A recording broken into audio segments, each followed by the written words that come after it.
Welcome to the RNL Revolution Nothing Less show. Today is May 4th, 2023. This is episode number 146 of our show. My name's Andy Zee. I'm the host of the show, coming to you from Los Angeles, California. And my name is Sunsara Taylor. I am the co-host of the Revolution Nothing Less show. This week we stepped out onto the streets in New York, in Chicago, the Bay Area, and here in Los Angeles, bringing out this proclamation that opened our show. We are the RevComs. We are working for a real revolution and a whole new emancipating way to live. We're going to show you today the powerful way that this resonated with both the people putting on the demonstration and those who came along with us and who saw it on the sidelines. Yeah, the heart of today's episode will be, as Andy said, bringing you footage of the Revolutionary International May 1st protests and celebrations that the RevComs organize around the country. And we're going to be challenging you, like we were challenging the people on the streets, to step into this revolution, to take up the mission laid out in this proclamation, We Are the RevComs, and join us in putting real revolution on the map this year in 2023. And we're going to conclude the segment on May 1st with an excerpt from the revolutionary leader Bob Avakian, who we follow here at this show and whose work is at the foundation of the revolution we are fighting for, where Bob Avakian speaks to the vision of what is possible, where he lifts our sights to the kind of emancipation that truly could be through a real revolution. And then we're going to conclude today's program with a little bit of the speech that you gave. A teaser, teaser from the speech that you gave at just outside UCal, Berkeley, at Revolution Books in Berkeley, California, on woke lunacy versus real revolution. So with that, we want to dive in. Andy Zee gave the main speech here at the protest on May 1st in Los Angeles, and this same speech was delivered in Chicago and New York. And we're going to use it as a through line to share with you the May 1st experience. We're going to start with his opening. International, May 1st, 2023. We refuse to accept this system's future. A better world without oppression and exploitation is possible. This May 1st, 2023, we announced the publication of We Are the RevComs, Revolutionary Communists, and we proclaim to the world that we are working for a real revolution and a whole new emancipating way of life. Everyone who refused to live the way things have been, living in the dread of the shadow of a potential nuclear war, with this coming on top of the destruction of the environment upon which all life depends. Either of these insane criminal risks could lead to the extinction of humanity. Everyone who is sick and tired of so many people being treated as less than human, everyone who senses that things in this deeply divided country are coming to a head, today we, the RevComs, put before the world our determination, our scientific understanding that there is the urgent need, there is the basis, and there is the possibility to prepare now for a real revolution to overthrow this system of capitalism, imperialism, that is the source of the existential threat to humanity and to all the madness that people suffer here and around the world. Now, today, we declare to the world with the publication of We Are the RevComs, number one, to prepare the people and to organize the forces for a real revolution that must finally lead in defeating the violent enforcers of this system. Number two, we aim for nothing less than abolishing this system with all of its exploitation and oppressive institutions and its governing U.S. Constitution. And three, We aim to establish a far better system based on the Constitution for a New Socialist Republic in North America, written by Bob Avakian. This Constitution will provide the means to bring about a society free of all forms of slavery, all exploitation and oppression based on class, race, sex, and gender, and all relations in which one part of humanity is subordinated to and dominated by others. This is real. This is possible. And we are determined to put revolution on the map this year. And this begins today. And we call on all of you to be a part of this emancipating revolution. Here in Los Angeles, Michelle Chai, who is a leader in the Los Angeles Revolution Club, emceed and set the tone for the day. And this is why I want to point out, if people right here, right in front of the truck, look down on the ground, there's a painted American flag with the words imperialism, invasions, exploitation, genocide, slavery, subjugation of women. This is what this American rag represents. This is the rag that flies over different parts of the world and drops bombs on the people of the world. This is the flag that's stitched on the uniform of the pig police when they carry out murder against our black and brown brothers and sisters. This is the American rag that's stitched on the uniform of the Border Patrol when they round up our immigrant brothers and sisters and throw them in cages and then send them back just to face death back home. This system has got to go, and this is what we mean when we say revolution, nothing less, to overthrow the system of capitalism, imperialism, and replace that system with a constitution for a new socialist republic in North America. I'm not talking about the U.S. Constitution written by slave owners. I'm talking about the Constitution that would replace that U.S. Constitution filled with blood. This Constitution that was written by the revolutionary leader Bob Avakian with a vision of how we would reorganize society in a radically different way that would welcome our immigrant brothers and sisters that are fleeing violence and hunger and poverty, that would no longer require their pig police to carry out murder after murder of our black and brown brothers and sisters.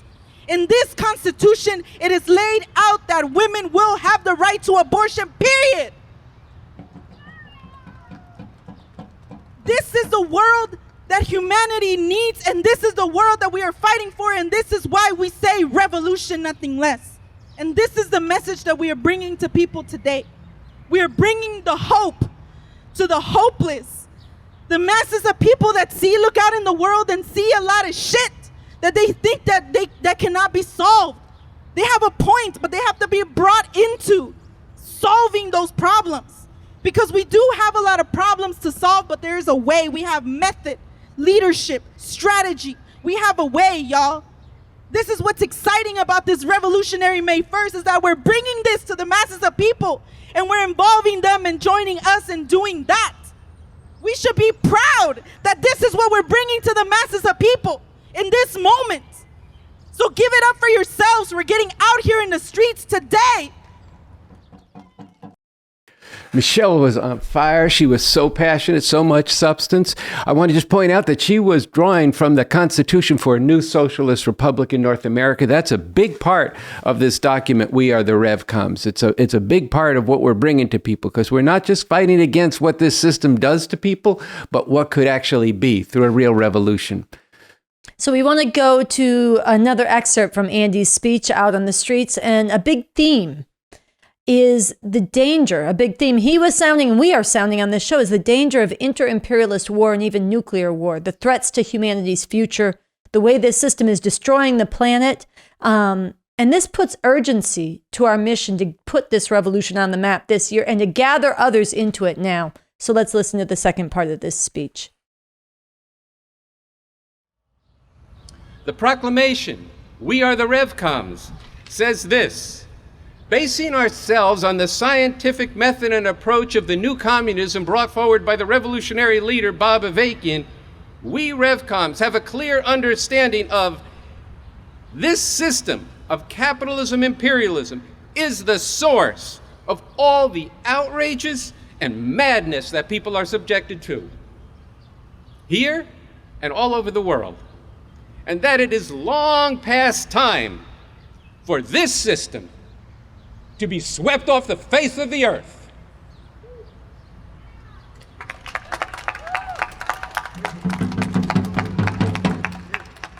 This requires a real revolution, not playing around with a few changes that leaves the system in power. But look, a revolution requires a force of millions organized to go all out when the conditions are right for such a struggle. That time could come soon. That time is what we prepare for today. And revolution is not always possible in a country like this, but this is a rare time when it really could be. And why this is so is spoken to in We Are the RevComs, and it's spoken to in depth in the writings of Bob Avakian. We say and analyze that the capitalist imperialists who rule over us in this country are deeply divided in a way they have not been since the Civil War in the 1860s. And the country is being ripped apart, with one section, the Republican Party, aggressively moving towards outright fascist rule, while the other, the Democrats, are fighting to keep people the horrific way they have been. They cannot resolve these deep divisions and hold the country together based on the normal way things have been, the normal way this system has operated. And in any case, I think you know that the normal way is full of oppression, destruction, and the real danger now of wiping out humanity. Today, humanity stands on a narrow, shaky precipice, with winds that are gathering force, blowing hard towards a world war between the rulers of this country and the rulers of Russia and China. All three are capitalist imperialist countries, driven to expand or die in this dog-eat-dog system. Big gangsters, brandishing nuclear weapons to destroy life as we know it. This is why, on this May Day, we raise the demand: no US-NATO war with Russia, stop US threats against China, no World War III. And it's this system, not humanity, that needs to be extinct.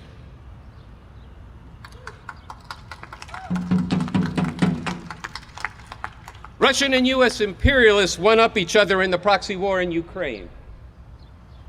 The US and China exchange threats and conduct provocative war games. These rulers risk a game-ending, insane nuclear war. And at the same time, they condemn the earth and human life on it by failing to act in the short time we may have to stop the destruction of the planet we live on and its environment. Bob Avakian has said we can no longer afford to allow these imperialists to continue to dominate the world and determine the destiny of humanity. We can no longer afford to allow these imperialists to continue to dominate the world and determine the destiny of humanity. The Constitution for a new socialist republic in North America will completely transform how the new socialist country relates to the rest of the world, renouncing and destroying the nuclear weapons that the USA has, as well as their other weapons of mass destruction. And we will dismantle all these military bases that are around the world, enforcing this oppression and exploitation of the people of the world. And the new socialist republic will not be out to dominate other nations, but rather to further the revolutionary struggle to emancipate humanity. And the economy of the new society requires protecting and repairing the environment. This, the Constitution for the new socialist republic in North America, is the future we fight for to guide the new society we need. And it's time to bury that much vaunted, undeserved U.S. Constitution, a document that is written by and fundamentally serving the interests of slave-owning and capitalist exploiters from the founding of this country down to today.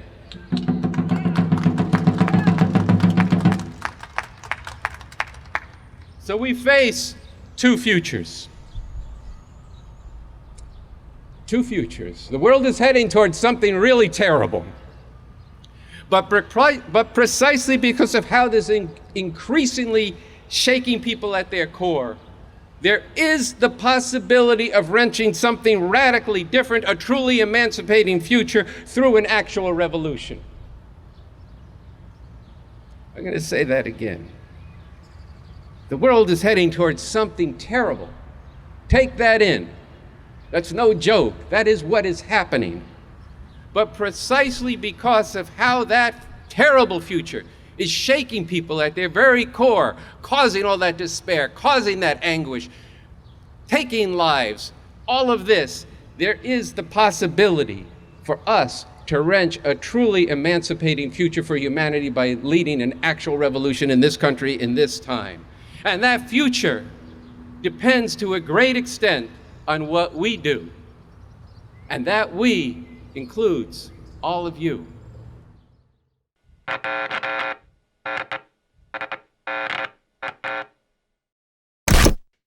One of the most beautiful things about the May 1st gatherings that the RevComs hosted around the country on May 1st was the participation of people from all over the world. And we have an internationalist responsibility to support the struggle for revolution all over the world. And we want to bring to you now an excerpt of a powerful message that was delivered by an Iranian revolutionary, Sussan Gol. She'll be introduced by Michelle. Sussan is a former political prisoner in Iran. From 1981 to 1985, she was incarcerated by the Islamic Republic of Iran in the notorious Evin prison. Iran's fascist theocrats executed her husband, Iraj, along with 9 others in her family and 250 of her closest friends and comrades. She has been a fierce fighter for the emancipation of women and of humanity for decades. Currently, she works with the Burn the Cage, Free the Bird movement to free Iran's political prisoners. And we are honored to have her speak with us today, so give her all the love, Sussan. Hi everybody. که در این جشن انقلابی اول ماه می حضور دارم. من خوشحالم که به شما ملحق شدم و میگویم ما از پذیرش آینده این سیستم خودداری میکنیم. جهانی بهتر بدون ظلم و ستم امکان پذیر است. I am very happy to be at this revolutionary celebration of May Day. I am happy to join you in saying we refuse to accept this system's future, and a better world without oppression and exploitation is possible. Because we refuse to accept a world that has nothing but unjust wars, poverty, oppression of women, national and racial oppression, and destruction of the environment. Because a world free from all this pain and suffering is possible. Because with a plan, with an organization, with the leadership for a real revolution, we can put an end to all these horrors. After I was freed from the clutches of the Islamic Republic of Iran, I have been devoting myself to the voice of the voiceless for those subjugated to torture, rape, and execution in terrible prisons for more than 40 years. I have been active in reaching out to the people of the world to pave a way for a just world. In the last 6 months, the eyes of the world witnessed the unprecedented struggle of the Iranian people, particularly the women and the youth. And a new page has been added to the history of the struggle of the people all over the world. These uprisings gave me a lot of hope, and because it was more radical than protests in the past, with the slogan of death to the Islamic Republic. In the face of harsh repression, people rose up again and again. While revolution has been in the air, there still needs to be the kind of awareness in Iran that, without revolutionary leadership and necessary organization, this beautiful struggle could be taken advantage of and hijacked by the monarchist or imperialist powers such as US imperialism. As part of this, I urge everyone to read the May Day statement from the Communist Party of Iran, Marxist-Leninist Maoists, at the website revcom.us, titled, "Who Will Win the Battle Over Iran's Future?" I am an example that the fight to free Iran's political prisoners is part of the struggle for a different future, to burn the cage and free the birds. We need all our fighters and dreamers like myself, the resistors and revolutionaries, back on the streets to take part in this battle for a better world. I call on everyone all over the world to unite on this May Day, to say and to work for no to US-NATO war with Russia, stop US threats against China, no World War III.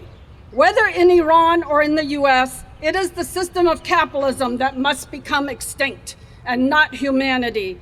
It's time to get organized for a real revolution. Lovely internationalists. Long live internationalists. And our biggest responsibility, our biggest internationalist responsibility is to make a revolution here where we are, in the belly of the beast. And a part of what we did on this May 1st was to expose the crimes of this country all over the world. I'm from Haiti. The US Army invaded my country in 1950. They spent over there 19 years. They killed, according to my search, they killed more than 10,000 people in Haiti. They did the same thing in 1965 in Dominican Republic. I was 14 years old. This land that we're standing on right now, before it was called the United States, what was it called? Mexico. That's right, it was called Mexico. So this land was stolen in a war with Mexico. Can anyone tell me what this war was over? It was to expand slavery. It was a war waged to expand the slave system. How many times has the US invaded Mexico? Fingers. It's a trick question because you don't have enough fingers. The answer is 12. Okay, now Nicaragua, hold up your fingers. How many times has the US invaded Nicaragua? 7 times. How many times has the US invaded Panama? Another trick question, you don't have enough fingers. 24 times the US has invaded Panama. How many times, last one, has the US invaded Honduras? 7 times. 7 veces. Can anyone tell me what the name of those wars were? And you have a hint. The 7 invasions of Honduras. That's right, the Banana Wars. Chiquita banana. That's right. Those wars were about securing and enforcing the exploitation of people in Honduras by Chiquita bananas, otherwise known as United Fruit. Fuck this country! This rotten empire of America is the only country to have ever used nuclear bombs, a war crime which they still have not apologized for. And yet they cynically bully the rest of the world with the sick lie that this country is a force for good. Hell no. Right now, they are waging a proxy war with Russia and Ukraine and threatening China in a way that could lead to world war and the danger of nuclear war, which could lead this time to the extinction of all of humanity. But we are here to declare no. We refuse to accept this system's future, and it is this system and not humanity that needs to become extinct. It's this system that needs to become extinct, not humanity. And this, I want to come back to what I had said earlier in that speech on May 1st.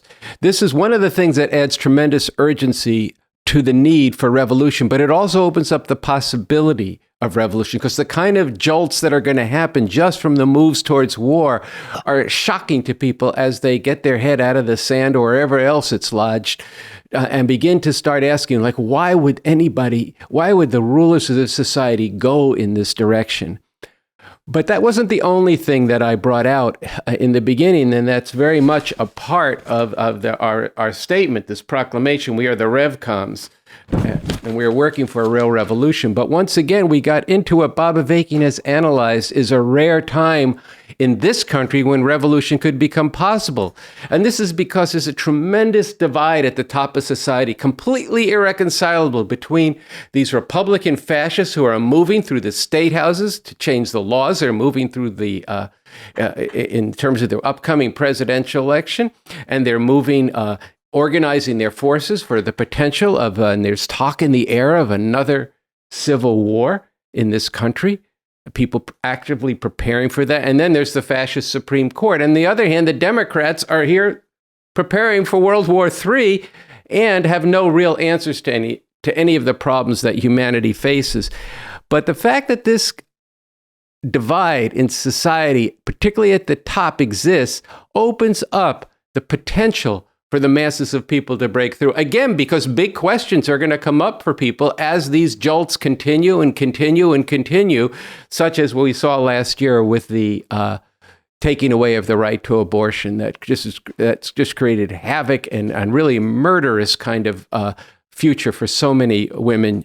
And so I wanted to bring this back in here because it adds urgency to this statement being out all over the place. And this has gone into this great divide in society. This rare time has gone into, in a talk by Bob Avakian, something terrible or something truly emancipating. And right in the center of this proclamation, it says, shaping up before us now are two fundamentally opposed futures, something terrible or something truly emancipating.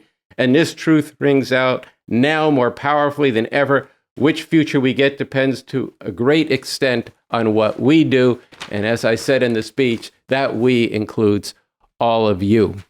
You know, this also, as you're saying, it adds urgency to getting out in society and counterposing what Michelle called that blood-soaked U.S. Constitution with the Constitution that Bob Avakian authored for the new socialist republic in North America, a concrete blueprint and a vision for a whole different way society could be organized. And this is something that we stepped out with on May 1st in New York City. They very appropriately held up and shredded the U.S. Constitution, and they held up the Constitution that Bob Avakian has written. And this was a feature of the rally here in Los Angeles as well. Here's the first difference about the kind of society that we will bring into being with a revolution. There will be no fucking Chiquita Banana. There will be no U.S. military. There will be no CIA plotting coups all over the world. Day one, that's done. And all the people who reside in this republic will have citizenship day one after the revolution. And this society is about even more than that.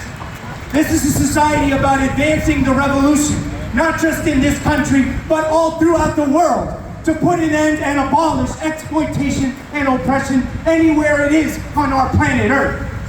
A society that's aiming for a world community of human beings.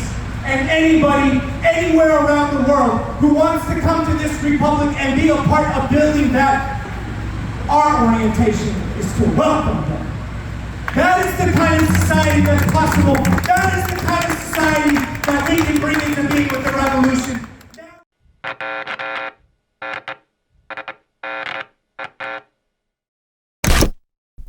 A revolution's a really big deal. It's not an easy thing to do. And people know that. And that's why in this statement, the whole third column begins with, we have the method, the strategy, and the plan to make this real.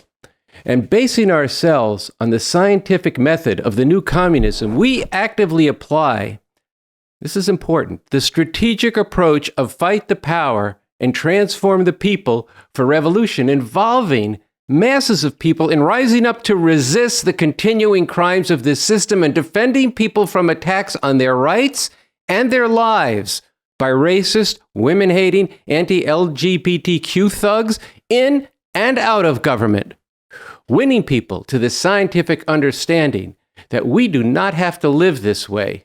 At the Chicago rally, there was a very moving song and portion of that program that spoke to how these police kill our youth, our black and brown youth, just for who they are. And then in Los Angeles, Noche Diaz, national spokesperson for the Revolution Clubs, spoke to this in a very sharp and moving way. So, Andy, the footage that we have from Chicago is of a young man named Jeremiah who wrote and performed this song that he wrote for his cousin, Reginald Clay, also known as Lil Red, who was murdered by Chicago police on April 15th of this year. 2 weeks before May Day. Yeah, just 2 weeks ago. And he came out, and Lil Red's mother came out, and his brother came out, and others who knew him and loved him came, and they represented on May 1st. And we want to play a little bit of the song that Jeremiah, his cousin, performed. I lost my cousin to a system that they want to call police, but ain't helping out nobody. They breaking families down, they like to paint us as clowns. We gotta walk with a crown just to maneuver our pounds. Wait, hold up, it's time they let the doors up, let the truth be told. Instead of melanin tones, we gotta stick together, we gotta protect each other. It's only one thing, and we'll work more than a dime. You see the pain in my heart, but I feel it in my eyes. Yeah. They really think they know us, let a black man slide. Yeah. You see the pain in my heart, but I feel it in my eyes. Yeah. They really think they know us, let a black man slide. What you gonna do when they come for you? Yeah. What you gonna do when they come for you? What you gonna do? What you gonna do when they come for you?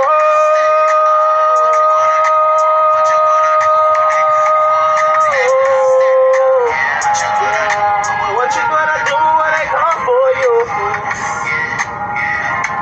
You see the pain in my heart, but I feel it in my eyes. A pain in my heart that no eyes should ever have to see again. Noche Diaz, a national spokesperson for the Revolution Club, spoke in Los Angeles, and he said that we cannot accept this even now.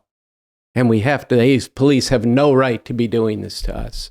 And that is part of preparing for and organizing the forces for an actual revolution. And we have a revolution so that this never again happens, and no parent should ever have to come out 2 weeks after their child was murdered to sing a song of mourning. Noche Diaz. And we do not have to live the way that they want us living. We refuse to accept this system's future. A better world without oppression and exploitation is possible.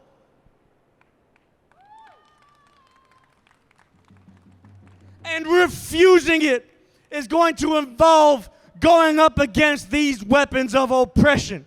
Yes, first of all and foremost, casting off and shaking off the ways of thinking that they have put on us and others and each other that keep us down and keep us going along with this or trying to fight for some crumbs within it.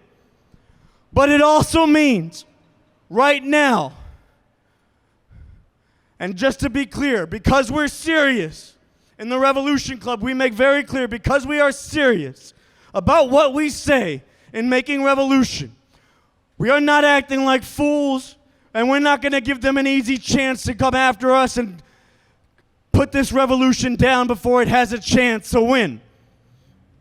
But even while we do not initiate attacks against anybody, it is long past time that people accepted and went along with and just recorded and watched while the police, who have no right to run around these neighborhoods swaggering with their guns and badges, blowing people away, violating their rights, foreclosing their futures, and drowning the hopes, the dreams, and the humanity of generations in blood. And we have every right to stop them from doing that.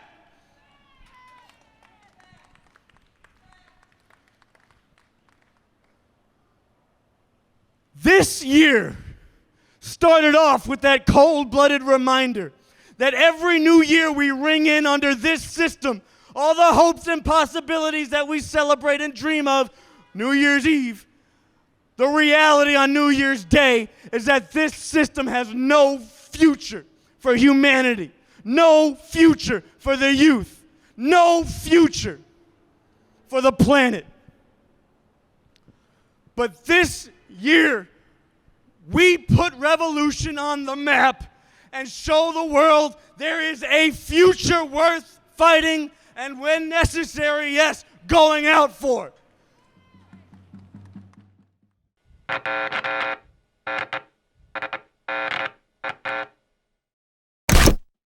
So we've shown quite a bit about why we need this revolution, and we've given some sense of what this revolution makes possible. Now we want to take you to the closing of Andy's speech out in the streets of Los Angeles, where he gets into what we need to be doing now to spread this revolution and make it real. And that'll be followed by Michelle once again from the Revolution Club here in Los Angeles. Today, we're putting our foot on the accelerator for the revolution we need. We have to wage a fierce and a tireless struggle to break people out of the ways that they have been thinking and shrinking from reality. Or worse, getting into bullshit that just keeps the mess we are in still going. It is time to stop being played by this system by playing the system's game. Listening to politicians and preachers and celebrities and social movement hustlers looking to get their piece of this imperialist pie. And they enticed you to play that sick game of doing good for others while doing good for me, doing good for you. That's a game, that's not a game, and it's only good for keeping this oppressive system going. And it's time to cut all the excuses and the vengeful blame bullshit. Sniping at and ranking, and setting identities against each other. Come on, canceling and even killing one another over a little piece of the pie that's been looted from people around the world. All that is, as Bob Avakian has said, all played out. And I'm gonna add this, it's up to us, all of you here, to get busy to make sure it's all played out. Look, it is time to get serious. You wanna keep it real? Oh yeah, I'm gonna keep it real. I wanna keep it real, right? Okay. Well, we have the leadership and the method and the strategy to make this revolution real. Look, a revolution requires extraordinary scientific leadership. And we have that in Bob Avakian, BA, who has charted the roadmap, the mission, and the blueprint for the future society that I've spoken of today. This is a leader you need to get to know and you need to follow. So I said, let's go. Let's get busy. Let's do this.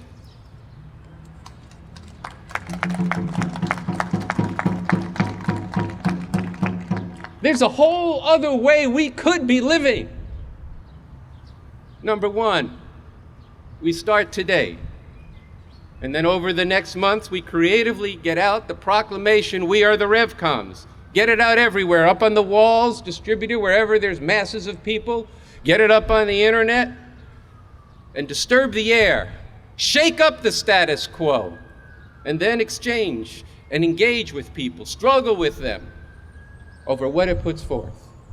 And number two, watch the Bob Avakian interviews on the RNL Revolution Nothing Less show.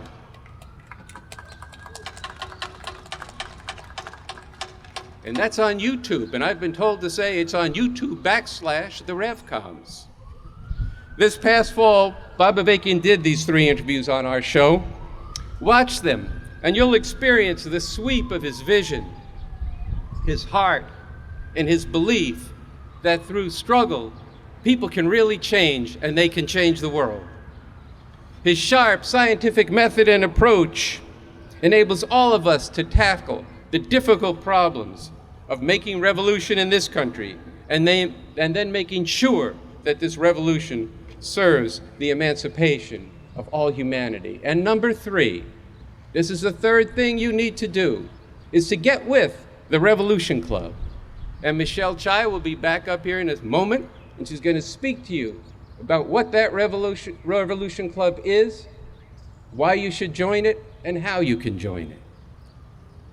So today, we're going to take to the streets. We're taking to the streets with a very powerful message. We're taking to the streets with the hope of people here and all over the world, whether they know it or not. We're going to put that hope out there to them, and we're going to struggle with them. And we're going to make a joyful noise today, and we're going to struggle hard, because now is the time to get organized for a real revolution. And we refuse to accept this system's future. A better world without oppression and exploitation is possible. Thank you.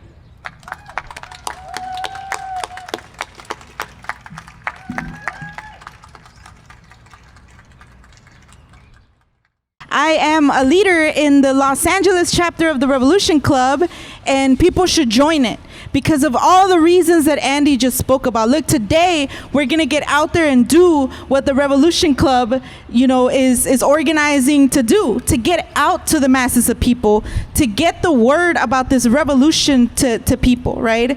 He mentioned the interviews with Bob Avakian.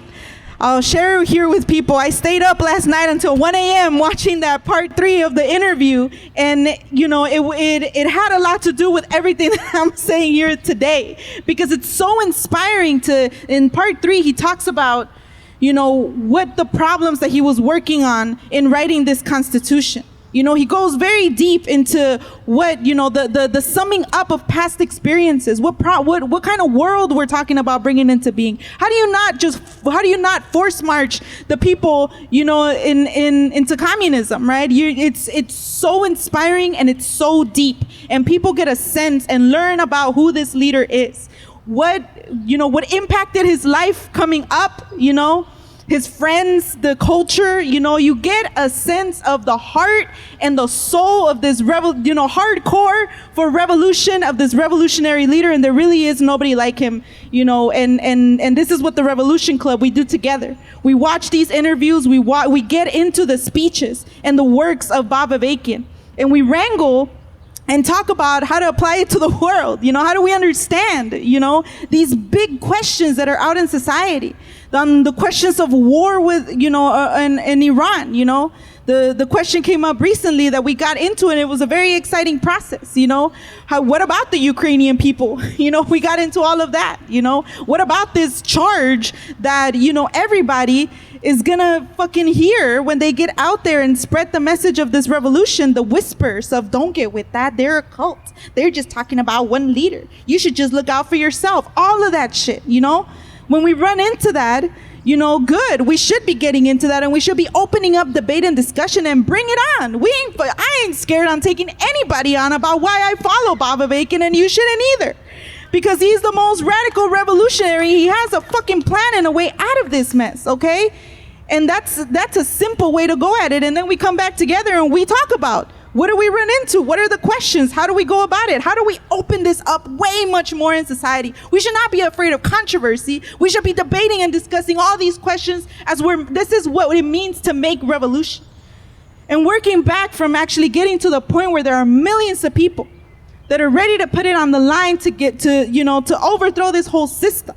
We have to go and wake up all these people that have their head in the sand. We have to go and struggle with all these people that say you should not be talking about this because you're white. You should not be talking about that because you're not a woman. You should not be talking about abortion rights unless you're saying people with uteruses. Fuck all that. We're getting out there and we're challenging all of that. And we got substance and we got science, and we're gonna, this is what it means to be in the Revolution Club, to discuss all these questions, to get out in the world. Yes, to run into, all questions that we're like, oh shit, we don't know how to go at that when we come back and we continue to get into it, right?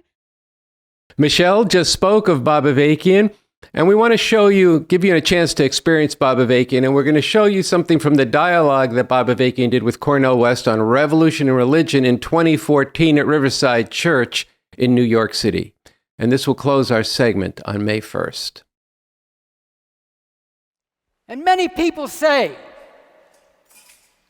we need religion to be able to endure, to survive, to keep from going crazy, to continue to struggle on, even to have some moments of joy and glimmers of hope in a world full of so much cruelty and brutality, heartbreak and heartlessness. But what if the world doesn't have to be this way? What if we could live in a world where never again would a parent have to fear for the life of their child just because of the color of their skin? What if we lived in a world where never again would that soul-wrenching experience that never leaves of having to bury your own child whose life was stolen by a brutal thug with a gun and the backing of the powers that be? What if being black no longer meant living in a white supremacist society that continually assaults you in your very being and very sense of worth, constantly subjects you to terror, openly or in more subtle ways, and forces you to face the constant danger that you or your children will have your life snuffed out at any moment for doing nothing but being? What if your humanity really mattered and were considered precious? What if this were true of all people of color and of immigrants? What, in fact, if all people were just people of different colors, and there were no distinctions and discrimination and persecution and brutality based on what nationality or race you were? What if there were no such thing as immigrants? What if we all lived in a world community of human beings without borders and tanks and guns and planes to enforce them?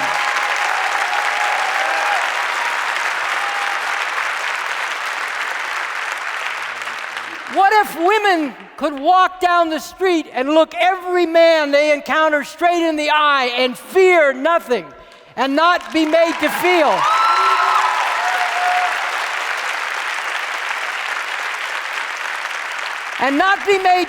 that you're on display and to be evaluated by how you sexually titillate them?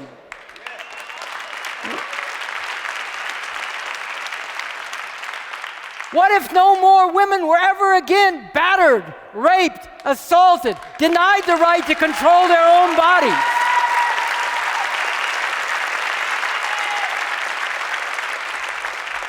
What if people who were different in their sexual orientation or just in the way they went through life, instead of being discriminated against and bullied, were valued for their difference? If that were seen as part of the great diversity of humanity? What if there were no more one part of society exploiting the others, and those exploited had no choice but to enrich them in order to be able to live themselves, working their whole life away under conditions of this ruthless exploitation?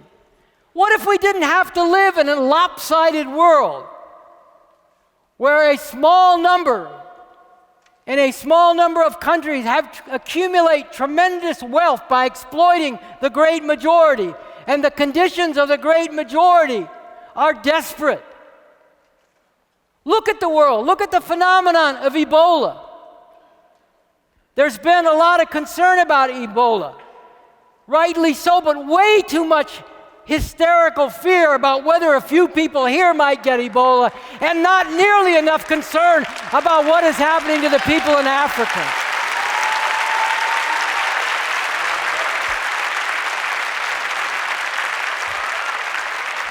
What if there were no more wars for domination and plunder? What if there were whole different relations among people, valuing each other's humanity? What if there were different relation to the environment, protecting it and providing for future generations instead of despoiling and ruining it? What if we could have a whole different outlook on life and on the future instead of one of dread and one of desperately striving just to make it? Now, to paraphrase John Lennon's song, Imagine, you may say I'm a dreamer, but this is not just a dream.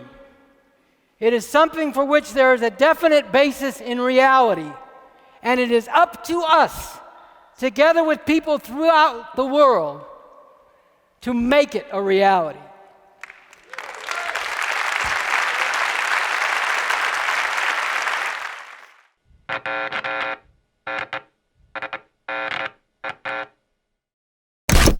Okay, Sunsara, we missed you last week, but for a good reason. You were up in Berkeley, California, at the Revolution Books. Why don't you tell people about that and then also what's to come? Yeah, so last week we did our first stop, myself with Raphael, who's also a contributor here on the RNL show.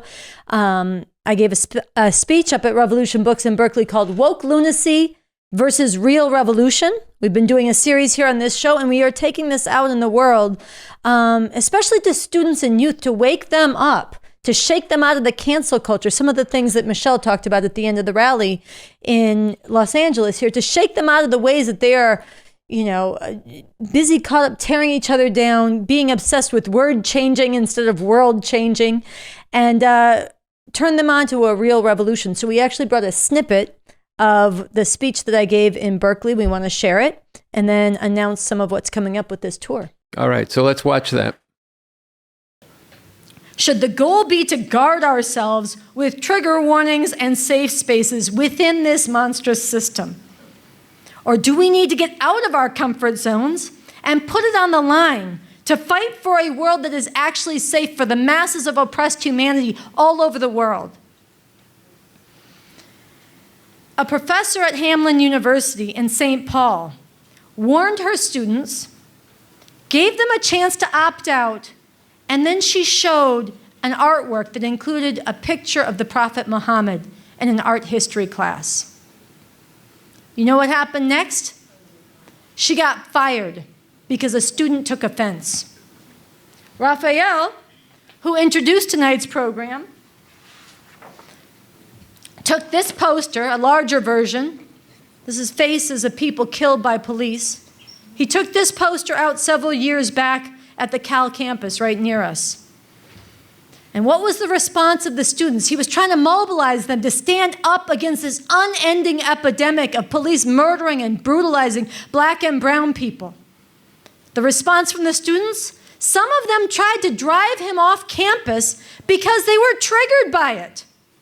Never mind the real people who were killed with real triggers. Just don't make me look at it. It's too upsetting for me. I was once part of a group of people who was escorted out by police under threat of arrest from a so-called reproductive rights conference at Hampshire College. Our crime? So we had a table. We were tabling. A student came up to talk to us, and in the course of this conversation, they were arguing that the global sex industry is really a form of empowerment. This industry in which 5 million people, 99% of them women and children, are literally enslaved. And we refuse to join them in calling it empowering. Very calmly, but firmly. They came to our table, they could have left, we just stood there and we argued with them. Then they started crying. Oh my God, 5-alarm emergency, call the police. We got escorted out, we were threatened with arrest because the students' feelings were hurt. And the organizers of the conference insisted on it. Seriously, calling oppression empowerment or agency does not change the reality that it is oppression. And calling the police the violent enforcers of the state, to keep you safe from being upset about reality does not change that reality. In fact, it continues to enforce that reality because it protects you from having to see it and do something about it. It is time for young people to stop being soft crybabies. The real world exists. We have to confront it and deal with it. And here I want to quote something from Bob Avakian from his work, Something Terrible or Something Truly Emancipating. He says, "Enough of woke folk who act as if it is actually the oppressed, or as they like to say, the marginalized, who are fragile beings, constantly in need of the protection of safe spaces, lest they fall apart at the mere appearance of a triggering phenomenon. And since when are universities and other institutions supposed to be places where you are safe, not just from physical violence of one kind or another, and not just from overtly threatening or clearly degrading verbal assaults, but from ideas, statements, etc., that simply make you uncomfortable? How are you going to change the world if you are in danger of falling apart at things like that?" And he continues, and he speaks with a lot of firsthand knowledge and broader understanding. He continues, "In any real struggle to deal with any real oppression, up against powerful enforcers of that oppression, you are going to have to face the prospect of real sacrifice, including the prospect of being physically attacked. And if you think that you can carve out little safe enclaves and that this is somehow going to lead to any kind of significant change in society, you are full of illusions and delusions." End quote. All right, so that's just a taste of the speech that I gave up in Berkeley. We're getting ready to take it out to UCLA May 24th, and we are calling on everybody across the Southern California area, and especially UCLA campus, but also more broadly to come and be there in the house, to bring your friends, to help spread the word to the students with us in the lead up. May 24th, Woke Lunacy versus Real Revolution. And wherever you are in the country, we're going to find ways to share the footage of this, to organize screenings of it, and get in touch with us to bring this tour to where you are, especially to college campuses. All right, Sunsara, this program is really important. We need people to come out on the 24th. Why? Because this wokeness, this way of thinking about the world is keeping a whole generation away from even imagining a different future, let alone getting out and fighting for it and being part of the revolution. So this is a kind of ferocious struggle that you are waging on the campuses to wake people up, to wake people up from wokeness. Okay, that's what we got to do, and to tell them to shed that and get into making a real difference. And as you say, get out of that woke lunacy and get into a revolution to radically change the world. So with that, I think we're at the end of this program, the 146th episode of the Arno Show. And once again, this broadsheet, this proclamation, really in a very concise way gives you the whole thing. We are the RevComs. There's a whole other way we could be living without exploitation and oppression. But that's going to take a revolution, and this is a call to you to be a part of that. Yes, in dangerous times. And so we wanted to close out today's program, speaking of dangerous times and marching into the future, with a revolutionary song sung by the band OUTERNATIONal, Whirlwinds of Danger, which they premiered and rushed a video to get out for this holiday. They premiered it at Revolution Books May Day celebration this year. So let's watch this with Miles Soleil and Jesse Massa of OUTERNATIONal. Happy Revolutionary May Day. All right. Great to be out in the streets with all you guys today. To the revolution clubs in Chicago and Los Angeles, to revolutionaries taking up the new communism in Colombia, and the hellhole dark theocracy of Iran, Afghanistan, and everywhere else around this world that desperately cries out for revolution. This music video, I hope you enjoy it. Normally the projects that we do are like 10 years in gestation. This one Couple days. That's fast, too. I had this idea last Tuesday. We planned it Wednesday, prepared for it Thursday, shot it Friday, edited it yesterday, and here we are right now. So this is that's the foot on the pedal. This is Whirlwinds of Danger. I hope you guys enjoy it. Share the link, and let's move forward to making breakthroughs, in 2023.